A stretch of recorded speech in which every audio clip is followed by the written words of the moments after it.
Assalamualaikum warahmatullahi wabarakatuh. Selamat siang Bapak Ibu, salam sejahtera. Saya akan menyampaikan secara cepat saja yaitu kecerdasan finansial dasar.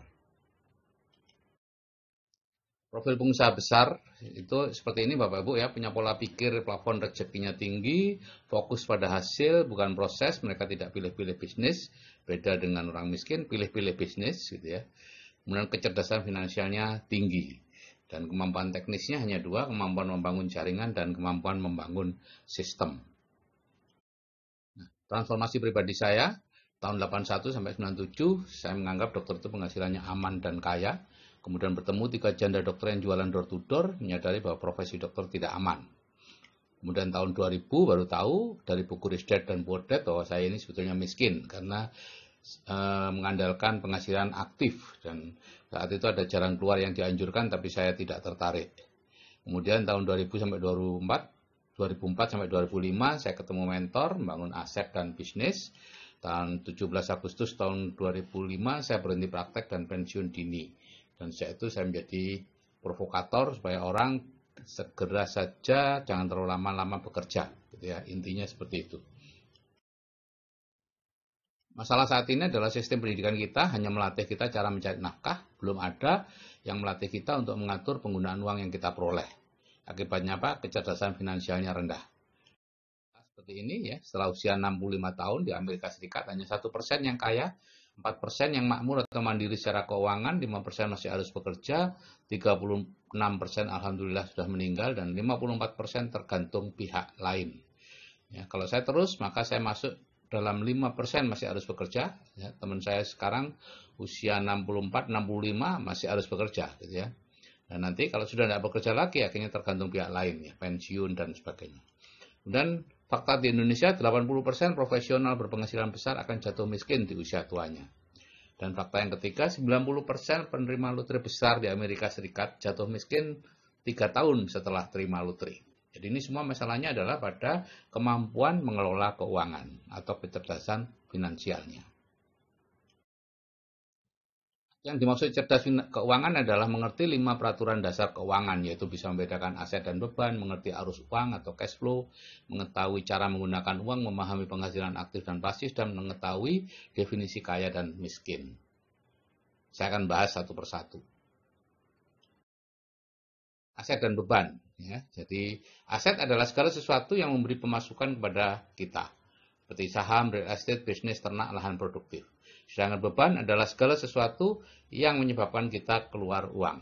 Rumah atau mobil. Ya. Termasuk tanah yang diterlantarkan. Ya. Rumah itu mungkin nilainya akan bertambah gainnya. Tapi itu tidak berarti dia aset. Dia tetap beban. Ya. Sama seperti Bitcoin itu juga bukan aset. Ya. Karena itu hanya gainnya aja, nilainya saja yang meningkat. Nah, seharusnya Bapak Ibu, aset kita naikkan setinggi mungkin, beban kita tekan serendah mungkin. Tapi fakta yang terjadi, aset tidak dihiraukan, bebannya justru yang ditingkatkan. Ya, rumah dibesarkan, mobil, ya rumahnya tambah terus dengan harapan ini toh nanti naik, pasti aset. Salah Bapak Ibu, ya. Disitulah yang menyebabkan kita sering bertambah lama bertambah miskin sehingga harus kerja semakin keras karena bebannya semakin tinggi. Ada 3 macam arus kas ya. Arus uang, ya, peraturan yang kedua yaitu arus uang orang miskin, arus uang kelas menengah, dan arus uang orang kaya. Jadi kita baru disebut makmur atau kaya kalau memiliki arus uang orang kaya. Arus uang orang miskin seperti ini, penghasilannya dari pekerjaan, gitu ya, kemudian habis untuk makan, sewa, pakaian, hiburan, utang. Aset dan beban tidak dihiraukan. Jadi di sini meskipun dia masih seperti itu, tinggal di bawah jembatan atau sudah punya rumah, punya mobil, tapi kalau arus uangnya seperti ini ya, habis setiap bulan ya itu arus uang orang miskin. Arus uang kelas menengah itu pemasukannya dari pekerjaan cukup besar, kemudian biasanya dibelikan beban, rumah, mobil, dan lain-lain, kemudian itu yang menyebabkan pengeluaran. Sedangkan aset tidak dihiraukan. Nah, biasanya ini rawan untuk berubah ke arus kelas miskin, menengah, balik lagi ke miskin, dan seterusnya. Uang orang kaya itu pemasukannya bukan dari pekerjaan, tapi dari aset. Hasil aset ya, dividen, bunga, sewa, keuntungan, dan sebagainya. Jadi bukan dari hasil pekerjaannya. Artinya orang yang bekerja secara aktif, berapapun besarnya penghasilannya, dia tetap tidak bisa digolongkan sebagai orang kaya. Sekarang kenapa seorang pencari impian keuangan biasanya kemudian menjadi mimpi buruk keuangan? Ya.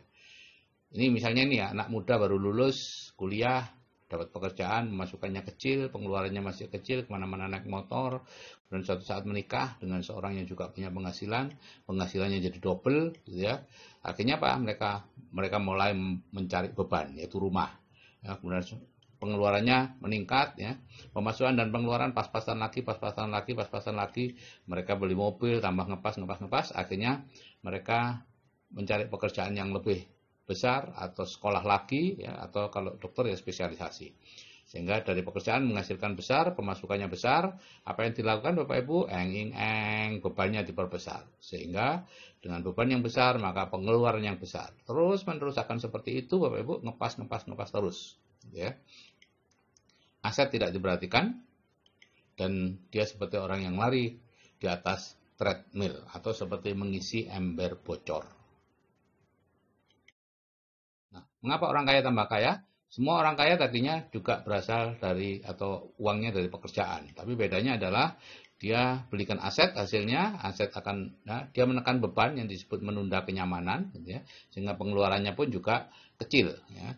Nah, dari aset mengeluarkan pemasukan lagi, pemasukan ditambah dengan pemasukan dari pekerjaan, dibelikan aset lagi yang lebih besar, memberi hasil lagi, dibelikan lagi aset yang lebih besar, terus menerus seperti itu, sampai akhirnya asetnya menjadi besar, seperti punya pohon uang gitu, pemasukannya jadi besar, dan orang itu sudah tidak perlu lagi bekerja secara aktif menghasilkan uang.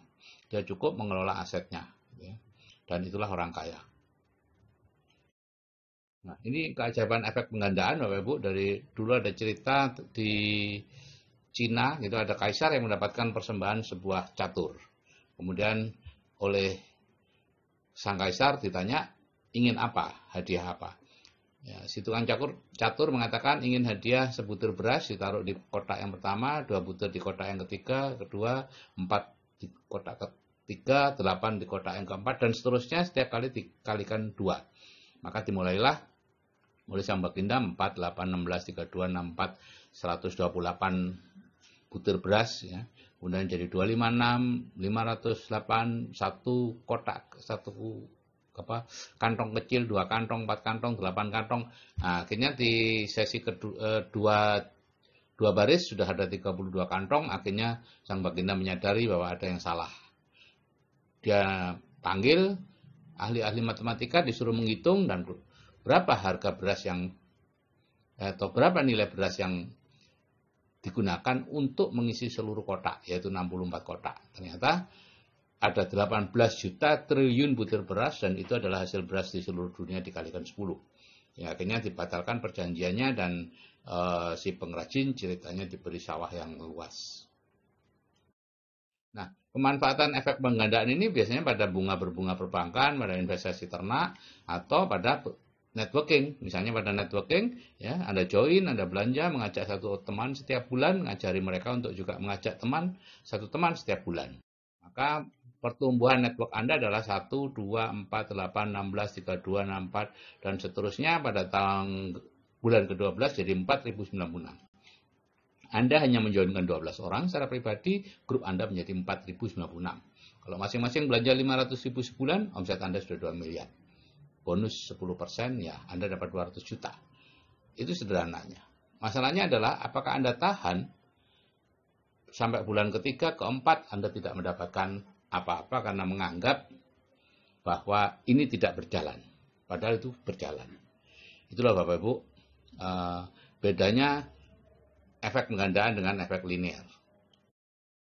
Nah, peraturan yang ketiga adalah tahu cara menggunakan uang. Ini ada 3 tipe orang dalam menggunakan uang. Yang pertama adalah peminjam yang menggunakan uang yang belum didapat, selalu kredit, ya, umumnya senang hidup mewah, selalu dalam posisi hampir bangkrut. Nah, saya ingin tanya Bapak Ibu, kenal enggak satu aja orang yang punya tipe peminjam? Yang kedua, tipe penabung. Ini mengandalkan uang yang sudah didapat, selalu beli cash, sedikit lebih lama sebelum bangkrut, akhirnya toh bangkrut juga. Dan yang ketiga adalah tipe investor. Sebagian penghasilannya disisihkan dan diinvestasikan, akhirnya hidup nyaman. Gitu ya. Peraturan yang keempat, kita tahu penghasilan aktif dan pasif, gitu ya. Penghasilan aktif adalah penghasilan yang disebut juga earned income, diperoleh dari pekerjaan, ya, tidak dihitung, dan ini sering disebut sebagai uang yang salah. Saya dulu sangat tersinggung mendengar ini, ya, tapi ketika menyadari, betul juga. Pada saat saya masih muda, saya cuma ngeret kereta berisi barang-barang sedikit begitu, ya, sepeda motor, mungkin panci di rumah itu, ya. Tapi lama-kelamaan akhirnya numpuk-numpuk dan saya tetap harus menggeretnya sendiri. Makin besar, mobil mungkin 2, 3, 4 mobil, rumah mungkin 1, ada villa dan sebagainya, semua yang geret kita sendiri dan akhirnya tidak kuat. Itulah, jadi di sini uang yang salah karena semakin besar penghasilannya akan semakin besar masalahnya. Yang kedua, penghasilan pasif itu disebut juga residual income, yaitu penghasilan yang berasal dari aset. Ini sifatnya permanen, tidak tergantung pada kondisi kita, dihitung dalam menilai kekayaan seseorang, sangat bermanfaat untuk keturunan kita. Disebut sebagai uang yang benar.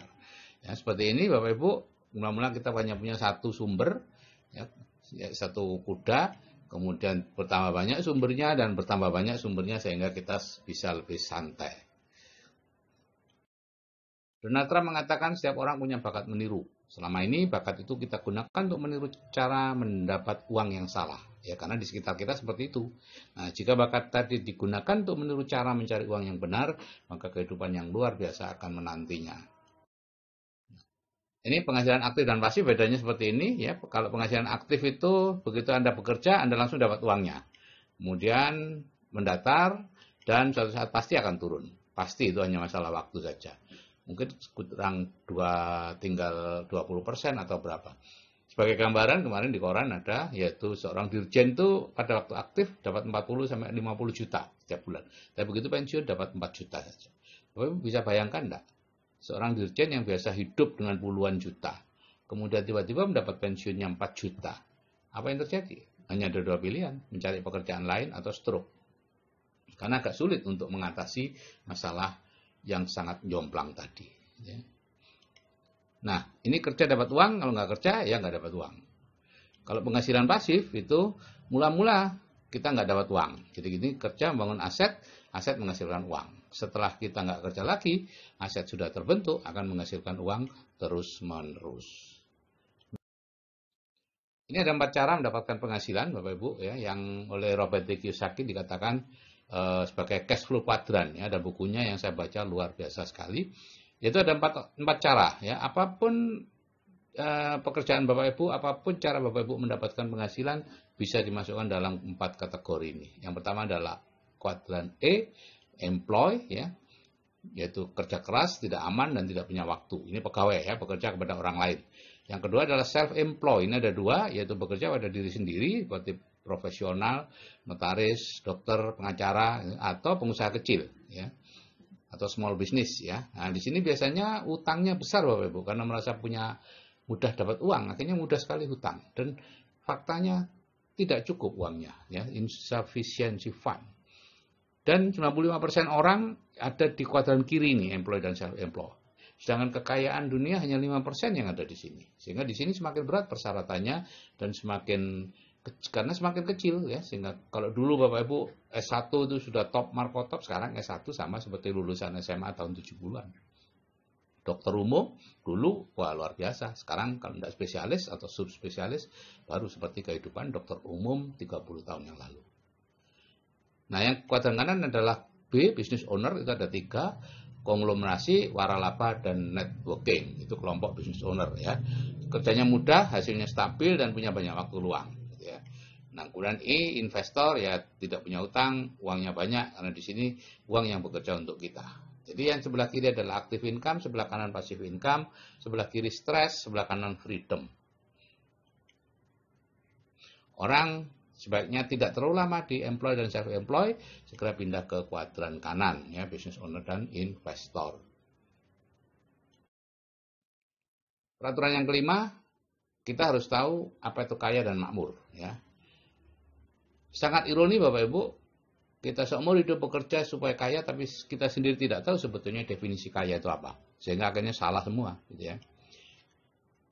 Kita menganggap kalau orang punya penghasilan besar, mobilnya besar, rumahnya besar itu kaya. Enggak, sekarang saya baru tahu bahwa sebagian besar mereka itu justru miskin. Ya, termasuk saya dulu miskin. Kita disebut kaya atau makmur jika penghasilan pasif kita lebih besar dari biaya hidup kita. Itu aja. Bapak Ibu mudah sekali untuk ngetes Bapak Ibu kaya atau makmur. Sudah kaya atau belum kaya. Besok berhenti bekerja. Udah. Berapa lama Bapak Ibu bisa bertahan? Tidak bekerja sama sekali. Kalau seterusnya sudah bertahan, Bapak Ibu sudah kaya. Kalau sebulan kemudian sudah mulai harus makan tabungan, 2 bulan sudah harus mulai menjual ini, setahun sudah harus jual rumah, berarti Bapak Ibu belum kaya. Berhentilah bekerja mulai besok. Jadikan diri Bapak Ibu manusia kembali, bukan pekerja. Atau Bapak Ibu mengukur indeks kemakmurannya, ya, penghasilan pasif dibagi biaya hidup. Kalau indeks kemakmurannya lebih besar dari 1, itu Bapak Ibu makmur. Kalau penghasilannya jauh lebih besar dari 1, itu Bapak Ibu kaya. Coba beranikan mengukur indeks kemakmuran Bapak Ibu 15 tahun yang lalu, 10 tahun yang lalu, 5 tahun yang lalu, dan sekarang. Apakah naik atau turun? Kalau naik, sudah on track, teruskan. Kalau turun, hati-hati Bapak Ibu. Mungkin Bapak Ibu masuk dalam golongan 80% profesional berpenghasilan besar, jatuh miskin di usia tuanya. Harus segera merubah arah. Miskin sebetulnya tidak ada definisinya. Tapi Jose Mujica, Presiden Uruguay yang dikenal sangat sederhana itu mengatakan, orang miskin adalah mereka yang bekerja keras hanya untuk membayar gaya hidupnya yang mahal dan selalu ingin lebih dan lebih. Mungkin Bapak Ibu kenal dengan salah satu dari orang yang miskin. Saya dulu kenal, yaitu diri saya sendiri. Setelah tahu, tadinya sih nganggap kaya gitu ya. Jadi seperti ini Bapak Ibu orang miskin, yes. Semakin lama, semakin besar, semakin banyak yang digeret, dan untuk itu dia harus mengeluarkan tenaga, ya, untuk bekerja terus, ya lama-lama kan seperti itu. Jadi Bapak Ibu hati-hati, ya. Yang hidup mewah belum tentu kaya, tapi yang hidup sederhana belum tentu miskin. Tapi kalau Bapak Ibu hidup mewah dengan penghasilan aktif, hampir pasti miskin. Penerapan kecerdasan finansial seperti ini, hilangkan kredit konsumtif, pertahankan tingkat kehidupan Anda atau turunkan kalau sudah terlalu tinggi, seperti saya dulu, saya turunkan. Kemudian dapatkan penghasilan pasif. Ini sangat emosional Bapak Ibu, biasanya tidak berhasil kalau tidak ada mentor. Jadi yang tadinya bebannya berat, diperingan, kemudian cari kuda, gitu ya, untuk menggeret beban keluarga kita. Nah, yang menarik bagi saya adalah penghasilan pasif itu bisa diwariskan. Yang di sebelah kiri ini adalah kuadran kiri, active income. Misalnya ayahnya jadi guru, anaknya jadi dokter, cucunya jadi pegawai bank mungkin.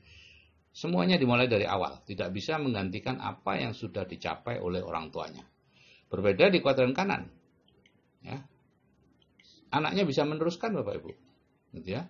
Sehingga tanpa batas dan bisa mencapai puncak kehidupan. Ayo Bapak Ibu, segera pindah ke kuadran kanan. Saya 25 tahun di kuadran kiri, 14 tahun terakhir di kuadran kanan. Dan saya tidak mau balik ke kiri. Saya juga tidak ingin anak-anak saya balik ke kiri. Kita bisa kok mencari sumber uang, mengadakan sumber uang, sehingga uang itu akan terus-menerus datang. Sangat bisa. Jika saya yang sudah berumur aja bisa, saya pastikan Anda juga pasti bisa. Oke Bapak Ibu, saya ucapkan wassalamualaikum warahmatullahi wabarakatuh. Selamat siang dan salam sejahtera.